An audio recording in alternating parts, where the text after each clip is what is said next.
Bismillahirrahmanirrahim. Assalamualaikum warahmatullahi wabarakatuh. Alhamdulillahi rabbil alamin.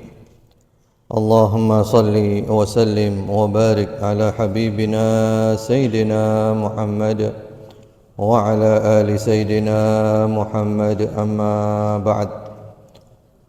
اللهم اجعل جمعنا هذا جمعا مرحوما مباركا وزدنا إيمانا ويقينا وفقها وعلما نافعا واغفر لنا وارحمنا ولوالدينا ولمشائخنا في الدين ولمن علمنا ولو حرفا ولمن تسبب في هذا الخير العظيم. اللهم ارزقهم أجورا جارية في موازين حسناتهم يوم لا ينفع مال ولا بنون إلا من أتى الله بقلب سليم. Abnai at-talabah, anak-anakku para santri, kaifa halukum? Alhamdulillah, barakallahu fikum. Insyaallah kita lanjutkan kajian kita sirah Nabi Muhammad sallallahu alaihi wa ala alihi wasallam dari kitab Raudhatul Anwar fi Siratin Nabiyil Mukhtar karya Syekh Shafiyur Rahman Al-Mubarakfuri rahimahullahu taala. Terakhir sampai di mana? Masih ingat kalian? Terakhir halaman berapa? Halaman 3. Ya. Yaitu kita membahas tentang kabilah Nabi, dan insyaallah hari ini kita akan membahas tentang keluarga Nabi Muhammad sallallahu alaihi wa ala alihi wasallam. Silakan semuanya, bukunya dibuka, bukunya dilihat. Ayo, konsentrasi. Bukunya dibuka, bukunya dilihat. Qala Syekhul Musannif rahimahullahu taala, berkata penulis kitab ini, semoga Allah merahmatinya, keluarga Nabi sallallahu alaihi wasallam. Adapun keluarga Nabi sallallahu alaihi wasallam dikenal dengan sebutan keluarga Bani Hashim, yakni nisbat itu dinisbatkan, disandarkan, ya, kepada kakek kedua Nabi sallallahu alaihi wasallam pada garis keturunan ke atas, yaitu Hashim. Dan Hashim ini benar-benar telah mewarisi sejumlah kedudukan yang dimiliki Qusay. Qusay itu juga termasuk kakeknya Nabi. Jadi maksudnya di sini, anak-anakku, Rasulullah sallallahu alaihi wasallam itu dari kakek-kakeknya adalah merupakan orang-orang yang mulia, orang-orang yang terhormat, orang-orang yang punya kedudukan. Kalau kemarin dibahas kakek beliau yang bernama Qusay, maka sekarang kakeknya yang bernama Hashim, yang mana Nabi disebut dengan Bani Hashim, anak keturunan Hashim. Nah, ini disebutkan di antara keutamaannya as-siqayah dan ar-rifadah, yang kemudian diwarisi oleh anak cucu Hashim hingga datangnya Islam. Mereka mengemban rutinitas tersebut. Jadi intinya as-siqayah dan ar-rifadah itu adalah menyambut tamu-tamu Allah, para jamaah haji, dengan diberi makan dan minum yang enak, yang nyaman. Dan itu adalah sebuah kebanggaan. Jadi orang-orang Arab zaman dahulu itu merasa bangga, merasa senang, merasa terhormat kalau mereka bisa menjamu tamu-tamu Allah, para jamaah haji. As-siqaya memberi minum, ar-rifadah memberi makan dengan yang enak-enak, yang nyaman. Baik, kemudian kita lanjut dulu. Hashim adalah tokoh besar di zamannya. Ia biasa menumbuk roti, yakni melembutkannya dalam daging dan mengolahnya menjadi makanan bernama tharid. Kemudian orang-orang dipersilakan untuk memakannya sehingga ia dijuluki dengan Hashim si penumbuk roti. Sedangkan nama aslinya adalah Amr. Ya, adalah Amr nama aslinya. Jadi di kalangan bangsa Arab saat itu ada makanan yang lezat namanya ad-darid. Nah, itu yang membikin waktu itu adalah Hashim, kakek Nabi Muhammad sallallahu alaihi wa ala alihi wasallam. Demikian. Jadi Hashim itu artinya adalah penumbuk roti. Nama aslinya adalah Amr.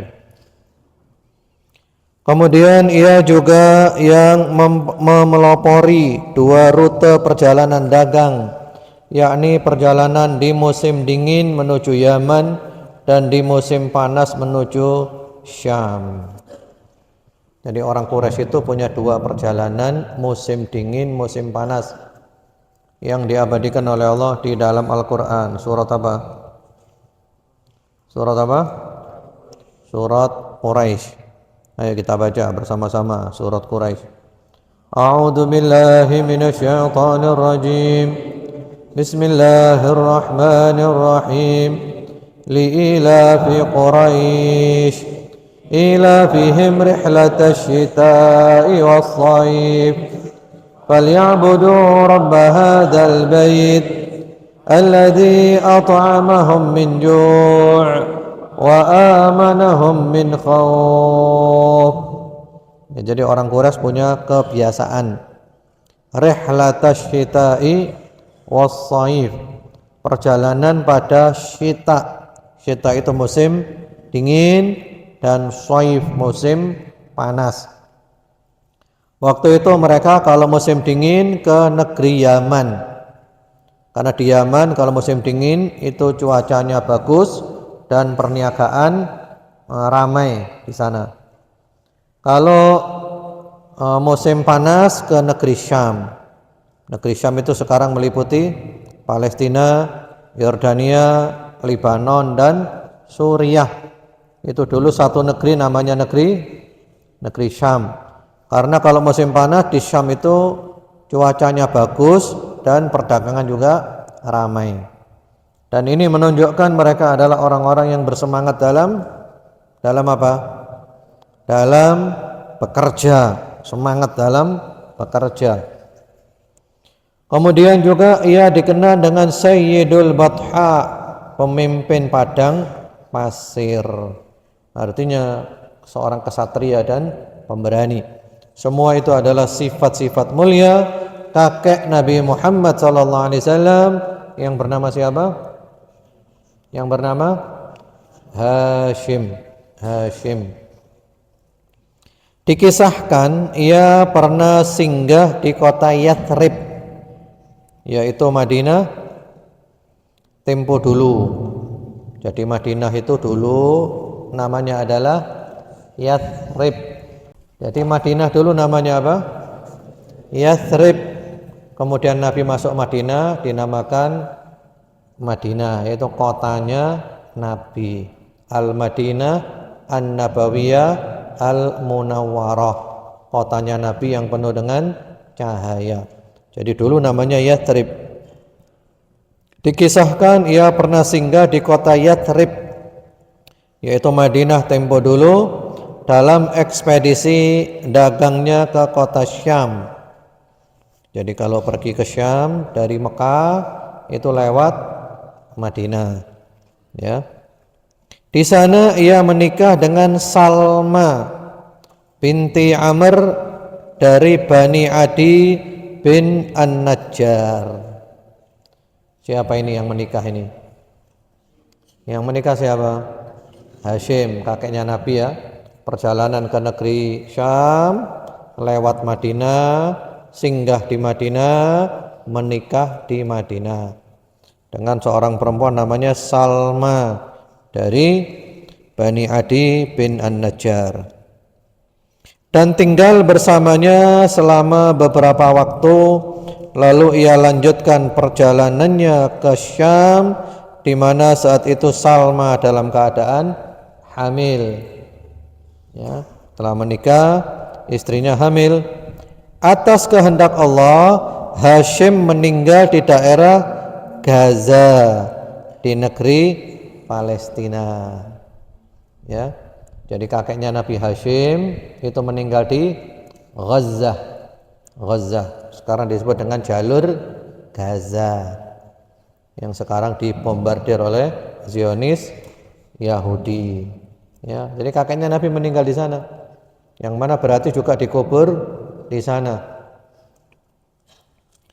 Kemudian sementara Salma melahirkan di Madinah dan memberi nama anaknya Syaibah, yang beruban karena adanya uban di kepalanya. Ya, istrinya melahirkan, anaknya diberi nama siapa? Syaibah, karena ada uban di kepalanya. Nah, berarti ini anak lahir dalam keadaan yatim, Kemudian tumbuhlah anak tersebut di lingkungan paman-pamannya dari jalur ibu di Madinah. Paman dari jalur ibu itu kalau bahasa Arab namanya akhwal.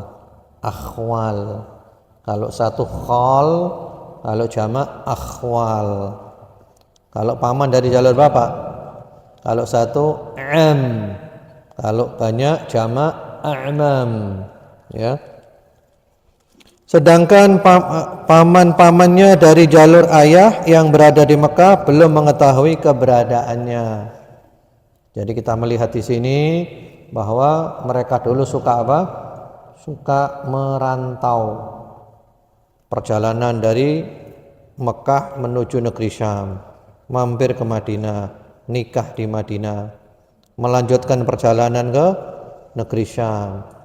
Ya, istrinya hamil, kemudian dia meninggal dunia. Sementara anaknya diasuh oleh paman-paman dari pihak ibu. Paman dari pihak bapak di Mekah belum tahu. Karena dulu belum ada informasi seperti sekarang. Sekarang kan kita ada informasi, bisa kirim WhatsApp, bisa semuanya. Kalau dulu nggak bisa. Dulu untuk tahu kabar itu nunggu ada orang datang dulu, ya, baru memberi kabar. Ini penting ini ya. Ini nanti menyangkut garis keturunannya Nabi. Siapa Syaibah itu? Ada ceritanya nanti. Setelah Syaibah menginjak usia sekitar 7 atau 8 tahun, seorang pamannya dari jalur ayah yaitu Al-Muttalib, ya, pamannya dari jalur ayah, yaitu pamannya Syaibah, atau ya dari jalur ayah namanya Al-Muttalib. Barulah mengetahui keberadaannya. Oh, ternyata saya punya ponakan di Madinah. Baru tahu saya kalau punya ponakan di Madinah. Yaitu saudara saya punya anak di Madinah dan saudara saya meninggal dunia. Al-Muttalib pun membawanya ke Ka'bah, ke Mekah, membawanya ke Mekah. Ketika orang-orang melihatnya, mereka menyangka bahwa Syaibah adalah budak milik Al-Muttalib, sehingga mereka memanggilnya Abdul Muttalib, yaitu budaknya Al-Muttalib. Maka Syaibah pun selanjutnya dikenal dengan nama itu. Abdul Muttalib itu siapa? Kakeknya Nabi. Jadi nama aslinya siapa? Syaibah. Jadi dia dibawa ke Mekah oleh pamannya bernama Al-Muttalib. Orang-orang menyangka ini budaknya Al-Muttalib, maka orang-orang menyebut Abdul Muttalib. Ya, akhirnya terkenal dengan Abdul Muttalib. Jadi itu kisah tentang nama kakek Nabi Muhammad SAW. Jadi berarti kakeknya Nabi pun lahir dalam keadaan yatim. Abdul Muttalib merupakan pria yang sangat gagah, elok, dan tinggi derajatnya. Ia benar-benar memiliki kemuliaan yang belum pernah dicapai oleh seorang pun. Ini diantara kemuliaan-kemuliaan kakeknya Nabi Abdul Muttalib. Supaya kalian tahu bahwa Nabi itu berasal dari keluarga yang mulia, terhormat, punya kedudukan. Ya. Ini diantaranya. Ia pemimpin Quraisy dan pemilik kafilah dagang Mekah yang terhormat, ditaati dan dermawan. Ia diberi nama Al-Fayyad. Diberi nama Al-Fayyad. Ya. Al-Fayyad artinya yang pemurah hati karena sifat kedermawanan yang dimilikinya. Jadi diantaranya dia diberi gelar apa? Diberi gelar apa anak-anakku? Al-Fayyad, orang yang dermawan, yang murah hati. Ia biasa memberi hidangan untuk orang-orang miskin, binatang-binatang liar dan burung-burung. Karenanya ia dijuluki dengan si pemberi makan manusia di tanah lapang, binatang-binatang liar serta burung-burung di puncak gunung. Wah, luar biasa ini. Coba kalian lihat betapa dermawannya kakeknya Nabi Abdul Muttalib. Suka memberi makan siapa? Suka memberi makan siapa? Memberi makan manusia, memberi makan hewan, burung, binatang buas, semuanya dikasih makan. Ini menunjukkan dia benar-benar orang yang dermawan, gak main-main. Luar biasa. Dan itulah memang orang yang layak menjadi pemimpin. Ia mendapat kemuliaan untuk menggali kembali sumur Zam-Zam setelah ditimbun oleh suku Jurhum ketika keluarnya mereka dari Mekah melalui mimpi. Ia diperintahkan untuk menggali kembali sumur Zam-Zam. Berikut gambaran letak sumurnya. Jadi waktu itu kan ada sumur Zam-Zam. Bagaimana ceritanya sumur Zam-Zam itu? Gimana ceritanya anak-anakku? Kan waktu itu Ibunda Hajar dengan anaknya Ismail berdua aja ditinggal oleh Nabi Ibrahim. Lalu Ismail haus, lapar, nangis. Ibunda Hajar lari di bukit Sofa cari air, cari makanan. Akhirnya malaikat Jibril datang, mengepakkan sayapnya dan keluarlah air Zam-Zam. Ya, kemudian datang suku Jurhum tinggal di sana untuk bisa minum air Zam-Zam. Lah ketika suku Jurhum ini meninggalkan Mekah, itu sumurnya ditimbun sehingga sumurnya hilang. Nah, sumur itu ditemukan kembali oleh Abdul Muttalib melalui mimpi. Oleh Allah diberikan mimpi, di sana ada sumur Zam-Zam, kamu gali lagi, tempatnya di sini. Akhirnya ketemu dan mengalirlah air Zam-Zam sampai hari ini. Ada yang pernah ke Mekah kalian? Ada, pernah? Alhamdulillah. Nah, di sana itu ada sumur Zam-Zam, ya. Dulu waktu Abuya masih sekolah di sana itu masih kelihatan sumurnya. Di depannya Ka'bah turun ke bawah itu ada sumurnya. Sekarang sudah ditutup, nggak boleh lihat orang. Jadi airnya itu terus keluar. Itu katanya Nabi, innaha ma'un mubarakah, innaha ta'amu tu'min wa shifa'u suqmin. Dia itu adalah air yang penuh dengan berkah, makanan yang mengenyangkan dan minuman yang menyembuhkan. Jadi kalau orang cuma minum Zam-Zam saja nggak makan itu cukup. Dan itu pernah dilakukan oleh sahabat Abu Dzar. ketika mencari Nabi untuk masuk Islam, itu tinggal di Masjidil Haram 1 bulan, nggak makan apa-apa, cuman minum air zam-zam saja. 1 bulan minum zam-zam saja, dan dia merasa badannya sehat, lemak-lemaknya hilang semuanya. Ya. Jadi itu sejarah sumur Zam-Zam. Jadi ditemukan kembali oleh kakeknya Nabi Abdul Muttalib melalui mimpi. Dia diperintah untuk menggali sumur Zam-Zam. Nah, kemudian ada lagi di situ.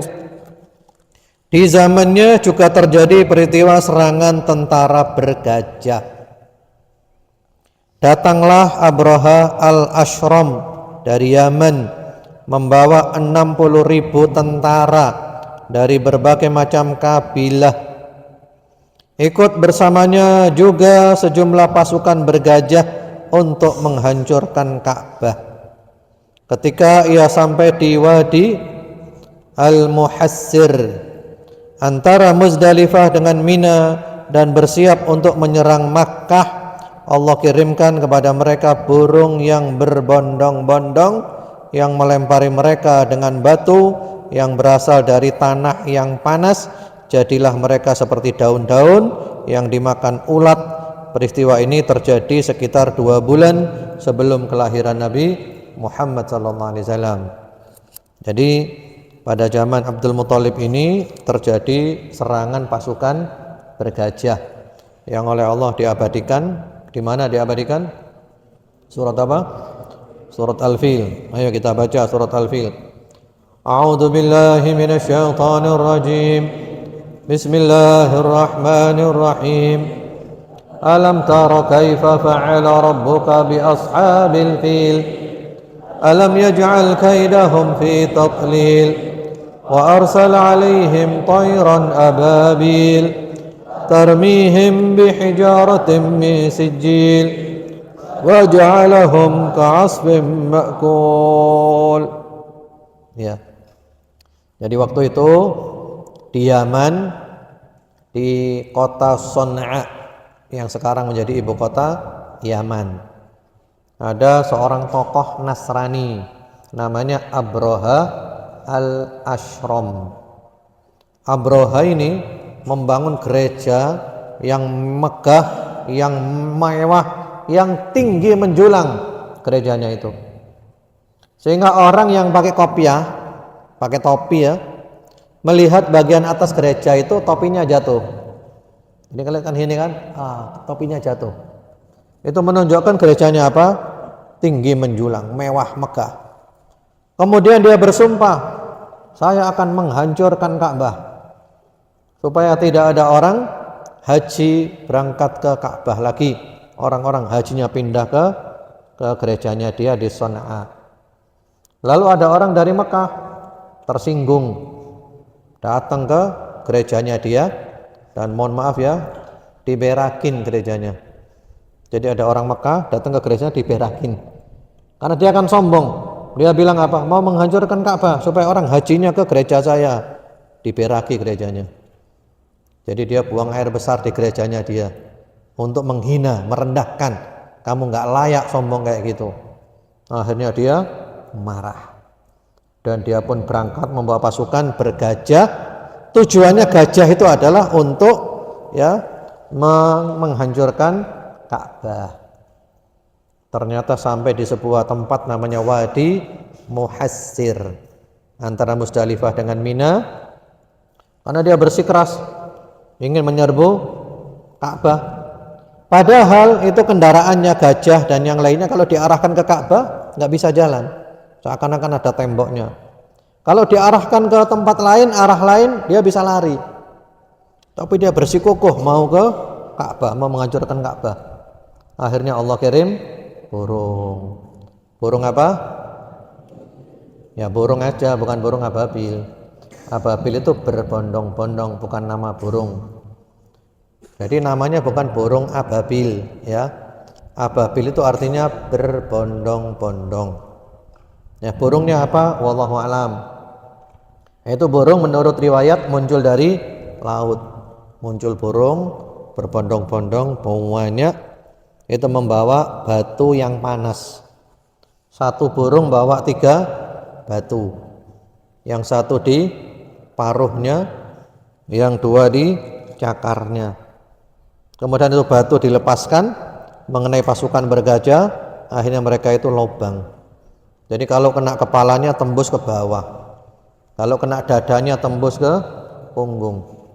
Jadi kalau sekarang itu mirip apa? Mirip dengan senjata api. Ya, dulu nggak ada senjata api, maka ada burung ababil. Ya, hancur mereka seperti daun dimakan oleh ulat, artinya hancur lebur mereka. Dan kemudian 2 bulan setelah itu kurang lebih lahirlah Rasulullah sallallahu alaihi wasallam, sehingga beliau dikenal lahir pada tahun gajah. Baik, itu dulu aja. Mari kita tutup dengan doa kepada Allah. Ayo semangat. Kalau doa tangannya diangkat, ya, tangannya diangkat, semangat. Bismillahirrahmanirrahim. Alhamdulillahirabbil alamin. Allahumma salli wa sallim wa barik ala habibina sayyidina Muhammad wa ala ali sayyidina Muhammad. Rabbana ighfir lana wa liwalidina warhamhum kama rabbawna shighara. Ya Allah, ampunilah kami, ayah bunda kami, sayangi mereka berdua sebagaimana mereka berdua mendidik kami ketika kami masih kecil. Allahumma hdina li ahsanil akhlaq, la yahdi li ahsaniha illa ant, wasrif anna sayyi'aha, la yasrifu anna sayyi'aha illa ant. Ya Allah, berikanlah kami karunia akhlak yang mulia. Tidak ada yang bisa memberi karunia kepada kami akhlak yang mulia kecuali Engkau. Hindarkan kami dari akhlak yang buruk. Tidak ada yang bisa menghindarkan kami dari akhlak yang buruk kecuali Engkau. Allahumma ij'alna minal barina lil walidain al-wasidina lil arham. Allahumma inna na'udzubika minal 'uquq wal qati'ah.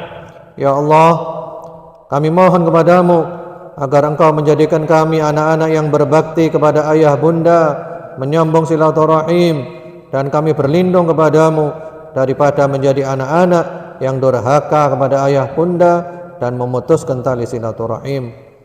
Allahumma rzuqna quluban salimah wa tahhir qulubana tathira. Allahumma nawwir qulubana, Allahumma ij'al fi qulubina nura. Ya Allah, berikanlah kami karunia qalbun salim, hati yang bersih, yang selamat dari semua kotorannya, dari semua penyakitnya. Berikanlah kepada hati kami cahaya, jadikanlah hati kami penuh dengan cahaya. Allahumma ij'alna min ashabil Qur'an, Allahumma ij'alna min ahlil Qur'an, al-alimina bih, al-amilina bima fih, alladhina hum ahluka wa khassatuk. Ya Allah, jadikanlah kami sahabat-sahabat Al-Quran, keluarga Al-Quran yang selalu membaca, mempelajari, berusaha memahami dan mengamalkan Al-Quran. Dan Kau jadikan kami orang-orang yang sukses, yang selamat, yang barakah, yang bahagia di dunia dan di akhirat. Kami menjadi keluargamu, kami menjadi orang-orang istimewamu. Allahumma rzuqna as-sihhah wal afiyah was-sabat wal istiqamah wa husnal khatimah wal firdausal a'la minal jannah bighairi hisabin wal adab.